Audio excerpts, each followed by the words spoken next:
Hello everyone, welcome back to FPL STAR. Today I gonna discuss about weekly FPL popular buy sell comparison and ranking for game week 10. Before starting, if you are new in this channel, please subscribe this channel. Now let's start.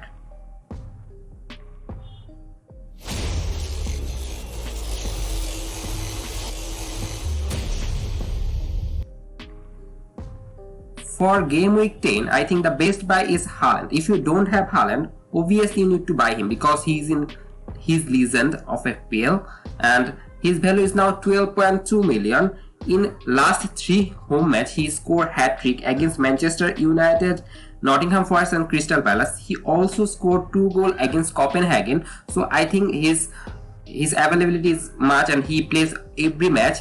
If you look at his goal minimum ratio, 1.48 is amazing, and he scored 11 goals in his last 5 matches. He's in red hot form, so I think Haaland is a must and he should be the first priority for transfer if you have not him. Now move on to the second transfer, and it's Wilfried Zaha. His fixture looks amazing. Leeds, Leicester, Wolves, Everton is very good fixture for Zaha, and that's why I think Zaha is a obviously essential option, and I prioritize him below Haaland, but he is very good option because he is in great form. In last 3 matches he scored 1 goal, but in last 5 matches he scored 4 goals. He was some injury concern previously, but now he is fully fit, so I think he should start and he will be a very good option because Leeds eventually concede goal in counter attack and Leicester is not so good, so that's why Zaha is a priority option. Now move on to the next below priority, and they are Madison and Almiron. I think you should go for Zaha this game week ahead of Madison because Zaha has a very good fixture. Madison has also been very good fixture, but I think Zaha has home match. That's why I think you should go for Zaha first, then go for Madison. The fourth option is Almiron, and he's just 5.1 million value, and in last match he scored 2 goals. He eventually scored hat-trick in last match, but it was ruled out for offside. That's why I think going for Almiron is the fourth priority, but you should obviously go for Zaha and Madison. The next 2 are Trossard. In last match he scored hat-trick against Liverpool, but he playing as a second striker in this match and he looks very advanced in their new manager, but I don't think that going for Trossard is a very good idea. Not because his fixture looks not so good, but Brighton looks very improved side, and that's why I think Trossard is good, but he is not okay, or he is not essential. The sixth option is Kevin De Bruyne. When he plays, he scores goal, and he will obviously play against Southampton because in the match of Copenhagen he was rested for Manchester City, so he will obviously play against Southampton. But I think he's not a good option because if you want to buy him now, he has a blank game week in 12 and you should consider it, but he can be good option because if he's in the field he obviously score point. Now move on to the next 2 buy, and the popular buy, they are Foden, and Foden will obviously start in Southampton match because he also rested for Copenhagen match, and Foden looks very sharp in his attacking ability, but the things for Foden is similar to Kevin De Bruyne. He has blank in game week 12. If you have him, obviously you will continue with him because he's in great form, but if you don't have him, it's an option. You can go for him, but I don't prefer it, but you can obviously go for him. Reece James is slightly more good, I think, now Foden, because in last match in Champions League, which was played against AC Milan, Reece James plays as a right wing back, and Potter plays Chelsea as back 3, and Reece James and Chilwell both plays and they are in the wing back position, so Reece James is a very good side. But the slight concerning thing about Reece James that Chelsea doesn't maintain any clean sheet in their last 5 matches. They always conceded goal. That's why I think he's an optional option, but he can be good for some time after. Now move on to the last 2, and last 2 are Trippier. I don't think now Trippier is a very good option because he is not in his fixture doesn't look good.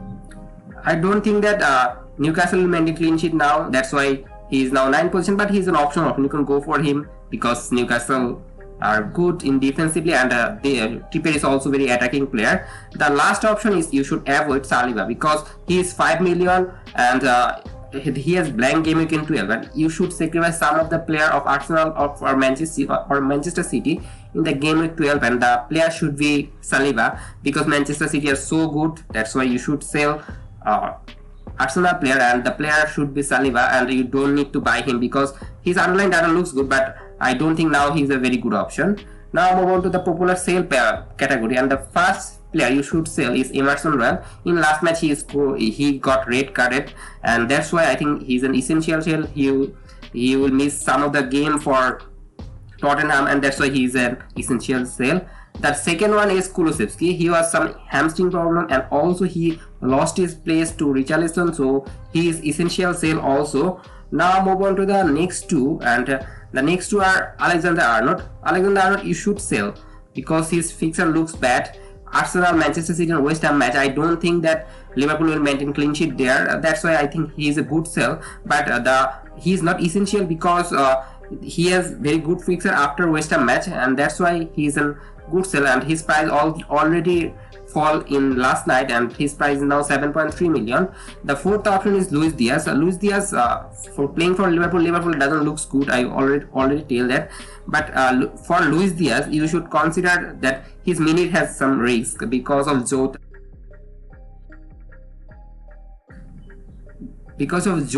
And Firmino, obviously Nunes is now fit. In last match against Champions League, they change their formation. They go for 4-2-3-1, and both Luis Diaz, Jota and Nunes played, but their preferred formation is 4-3-3, so I don't think they will fit Luis Diaz in all match. He will eventually rested some of the match, and that's why I think it's a good way to sell Luis Diaz. Now move on to next two, and it's Mohamed Salah, and he is good sell because his fixture looks hard and he playing very wide for Liverpool, and that's a concerning.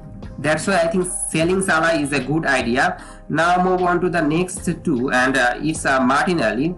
Next two is one Martinelli. You should obviously need to sell some of the Arsenal player, but I don't think Martinelli should be the one because his price rises a lot, and if you sell him you will lose your team value. That's the things you should consider, and that's why he's an optional sale.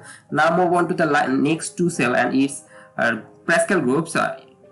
With their new manager Brighton, Pascal Gross plays some deeper role, and that's why I think he's an sale, but you are not sure what will Brighton do with their player, and that's why he's an optional sale.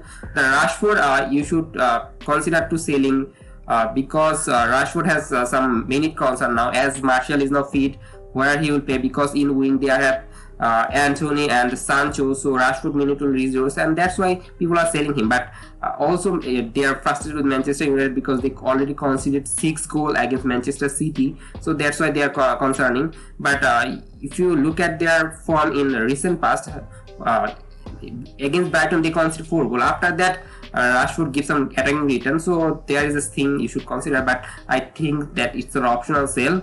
Now move on to the last two, and it's Mitrovic. You need not to sell Mitrovic because if he misses West Ham match for injury, then he has a very good fixture, so you don't need to sell Mitrovic. He's in great form. His underlying data now doesn't look very good because his goal ratio is 0.31, which is not good, but it will improve because his fixture looks good and he was in great form. But sometimes as he has some injury concern, his performance now decay. The last one is Ivan Toney. You need not to sell him because he's 7.3 and he's fully fit forward, and I think he's the best option in the mid-range forward option, and that's why you should obviously keep Ivan Toney. And that's all for today. If you enjoy this video, please like this video, and if you're new to this channel, please subscribe this channel and don't forget to press the bell icon.